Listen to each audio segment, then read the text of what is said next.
How much plastic waste escapes into the oceans each year? Picture 5 garbage bags of plastic trash on every meter of the coastline around the entire world. This waste, about a third of which is single-use plastic, slowly breaks down into tiny particles after prolonged exposure to wind, waves, and sunlight, coated in the dirt on soil and water pollution. The plastic breaks down. Then the fish eat the plastic because they think it's food, and then we eat the fish. So in theory, we could be eating tiny pieces of plastic.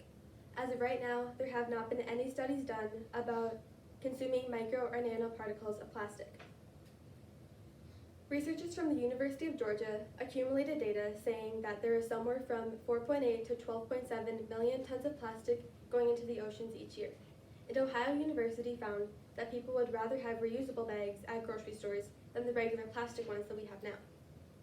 Plastic was not popular until the 1960s and 70s, so the environment wasn't as affected as it is today with all the plastic bags, wrappers, and containers we use so freely. Because of COVID, the world has become more reliant on plastic than ever before. There have been many studies done about what plastic is doing to the environment and people's thoughts about it. History. In 1907, Leo Baekeland lived out in Belgium when he first created plastic, but he did not call it plastic, he called it bakelite. World War I and World War II came and went, and nothing really changed with plastic. Until about 10 years after World War II, in the 1960s, that's when plastic production surged. Those are two 1960s plastic toys. People use plastic because of its durability and variability, instead of glass, paper, or cardboard. Fun fact, in 1938, the plastic toothbrush became popular. Here are the steps to making plastic. Plastic comes from crude oil, which is oil found in the ground, and other natural gases. So your second step, you have to filter out all the oil and gases to get the purest form of it. Step 3, you break down the molecules. Step 4, you connect chemical compounds with other molecules. Naturally, you can heat them up and they get molded and bended into whatever you want, called resin. Step 5, you cut the resin into tiny chunks called nurdles. Step 6, you send the nurdles to the manufacturing company and they get made into whatever they want. Step 7, you heat the machine up to 600 degrees and then the machine takes over the process. Step 8, once the plastic is produced, people come in to do quality control checks. That is a machine that's making plastic. And people come in to do the quality control checks to make sure the plastic is not too thick or too thin. And some plastic is still made with BPA, which is an industrial chemical used since the 60s. To quote the Mayo Clinic, exposure to BPA is a concern because of possible health effects on the brain, behavior, and prostate glands of fetuses, infants, and children, end quote. Right now, there is no law saying a company can or cannot have plastic or BPA in their plastic.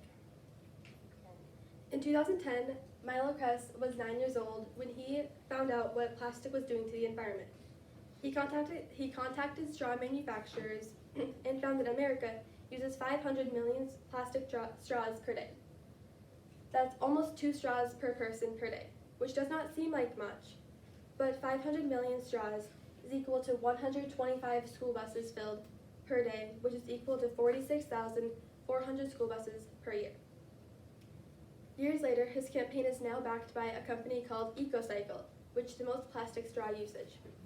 Because we only have a limited amount of space in our landfills, people think about the best way to approach the plastic obsession that we have, and they think about alternatives that are reusable, such as water bottles.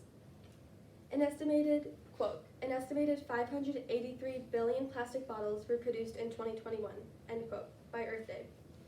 Reusable water bottles are gaining popularity because more people are concerned about the environment.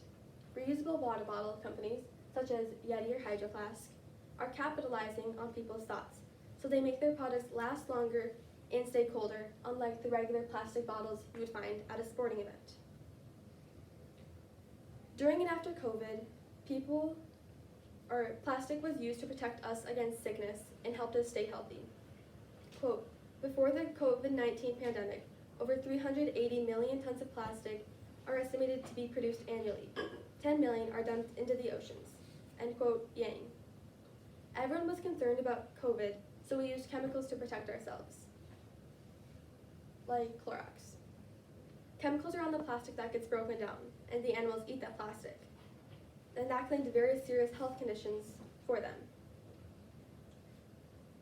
Researchers at Ohio University conducted a study using the regular plastic bag and whether people have to pay 10 cents to use it or if they get a 10-cent discount when they bring in a reusable one. Ohio University found that people were not going to pay the extra 10 cents. They would go to a different store so they wouldn't have to pay to get the same stuff.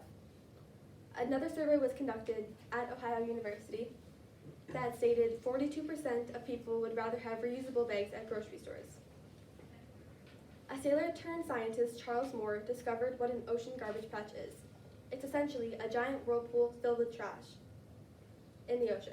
Charles contacted people from the University of Hawaii to explore what was going on in 2001. Nikolai Maximenko, a professor at the University of Hawaii, predicted what an ocean garbage patch is and predicted that it is in every ocean in the world.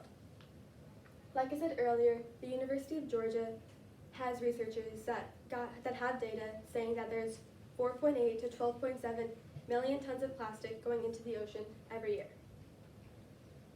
Single-use plastic is something we are all very familiar with, but you might not realize.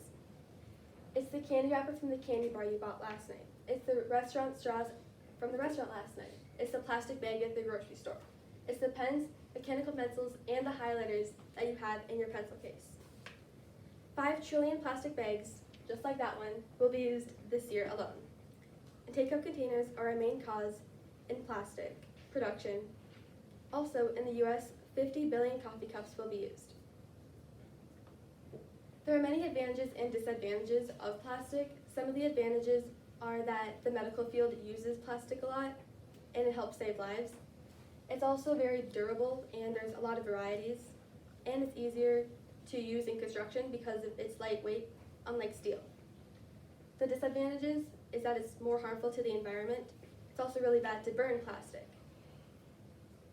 Plastic was not popular until the 1960s or 70s, so the environment was not being as affected as majorly as it is today with all the plastic bags, wrappers, and containers we use so freely. Since COVID hit, the world has been more reliant on plastic than ever before, and there have been many studies done about plastic, people's thoughts about it. The general public are not the only people to blame for this plastic obsession. Multi-million-dollar companies such as Coca-Cola or ExxonMobil are the single-use plastic hotspots. If they used less plastic in their products, or a combination of both, there is a possibility there would be less plastic circulating the world. Thank you for listening to my speech.